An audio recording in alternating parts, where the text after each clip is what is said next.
तीर्थयात्री को सतर्क कराई चारिधाम यात्रा उपरे लागिला कटकणा।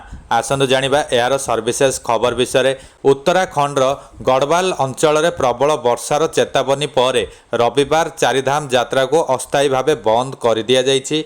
पाणीपाग विभाग सूचना अनुसार जुलाई 7 एवं 8 रे प्रबल वर्षा हेबार आशंका रही।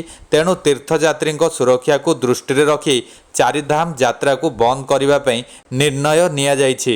एथिसहित तीर्थयात्री माननकु अनुरोध करा जाइछि कि जुलाई 8 तारिख रे ऋषिकेश ठारू आगकू चारिधाम यात्रा करने को योजना रखिथिले ताहाकू बातिल कर दियंतु। सेहीपरि जेउमाने तीर्थयात्रा पे आगकू बढ़ी चलीछंती सेमाने निज यात्रा को पुणी थरे आरंभ करबा हेले पाणीपाग सुखिला हेबा पर्यंत अपेक्षा करंतु। उत्तराखंड रे विभिन्न स्थान रे प्रबल वर्षा हेतु पहाड़िया अंचल में भूस्खलन होई बद्रीनाथ जिबाकू थिबा जातीय राजपथ रे पहाड़रू पत्थर खसिबा हेतु रास्ता बंद हो जाइछि। सेहीपरि आसाम एवं अरुणाचल प्रदेश रे किछि दिन तले बन्या परिस्थिति सृष्टि हेबारु प्राय 4 लक्षरू अधिक लोक प्रभावित होइचंती।